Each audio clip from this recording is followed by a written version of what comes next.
औज़ुबिल्लाहिमिनश्शैतानिर्रजीम बिस्मिल्लाहिर्रहमानिर्रहीम। इसरार संशाद खिदमत है। नमाज दीन का सतून है, नमाज मोमिन की मेराज है। नमाज तमाम अमाल की कबूलियत का ज़रिया है। तो नमाज पर बयानात जारी हैं। आज के इस बयान में मैं ये बताना चाहता हूँ कि एक बंदा खड़ा होकर नमाज नहीं पढ़ सकता तो वो बैठ कर नमाज कैसे पढ़े। मोमिन कराम एक बात का ख्याल रखे कि जो बंदा चल कर मस्जिद में आ सकता है, चल कर कुर्सी तक जा सकता है, लेकिन वो ज़्यादा खड़ा नहीं हो सकता, तो उसके लिए पूरी नमाज में, चाहे वो सारी नमाज बैठ कर पढ़े, नमाज का एक रुकन खड़े होकर अदा करना ज़रूरी है। अगर वो अदा नहीं करेगा तो उसकी नमाज बातिल हो जाएगी, और उसका नाम है क़ियाम मुत्तसिल बारकू। इस पर एक मुफस्सल वीडियो पहले मैं बना चुका हूँ, मोमिनीन ने सुनी होगी। कुछ लोगों ने अगर नहीं सुनी तो फिर रिपीट कर देता हूँ।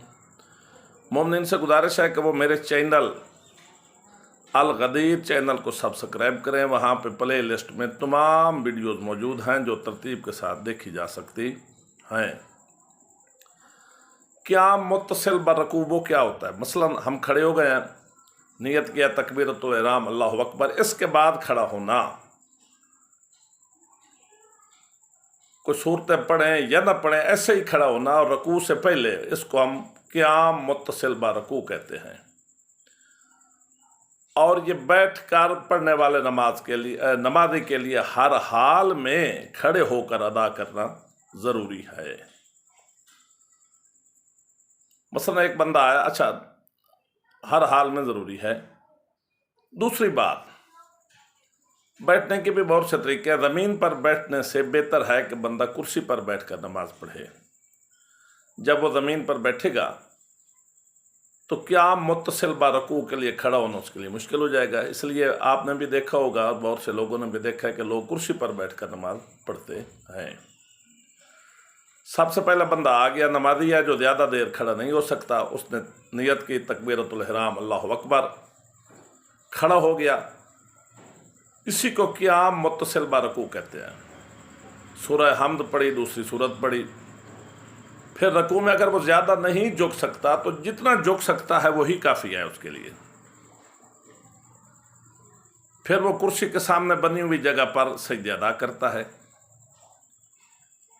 अब सजदे से उठने के बाद फिर उसके लिए वाजिब है कि क़ियाम मुत्तसिल बरकू, यानी वो एक दफ़ा खड़ा हो। अब अगर वो सूरतें खड़े होकर पढ़ सकता है तो ठीक है, नहीं भी पढ़ सकता तो वो सूरतें भी बैठ कर पढ़े, रकू भी बैठ कर करे, सजदे भी बैठ कर करे। तो इस तरह वो अपनी नमाज को तमाम कर सकता है। अब एक सवाल ये पैदा होता है कि एक बंदा है, वो ज़्यादा खड़ा भी नहीं हो सकता, सिर्फ एक दफ़ा खड़ा हो सकता, बार बार खड़ा नहीं हो सकता, और वो खड़े होकर सूरतें वगैरह भी नहीं पढ़ सकता, तो वो नियत करे, तकबीरतुल इहराम, खड़ा हो जाए, बैठकर सारी सूरतें पढ़े, बाकी सारी नमाज। लेकिन जब भी क़ियाम मुत्तसिल बरकू का टाइम आए तो अल्लाह न करे, अगर बिल्कुल उठने के काबिल नहीं है तो उसके तो अकामात और हैं, लेकिन कुछ भी किसी तरह भी वो उठ सकता है तो उसके लिए लाज़िम है कि वो खड़े होकर क़ियाम मुत्तसिल बरकू का रुकन बजा लाए। अगर वो ऐसा नहीं करेगा तो उसकी नमाज बातिल हो जाएगी। मोमिनीन से इल्तिमास है कि बंदा नचीज़, बंदा के बच्चों, बंदा के वालिदैन को अपनी दुआओं में ख़ास याद रखें। अल्लाहुम्मा सल्लि अला मुहम्मद व आले मुहम्मद।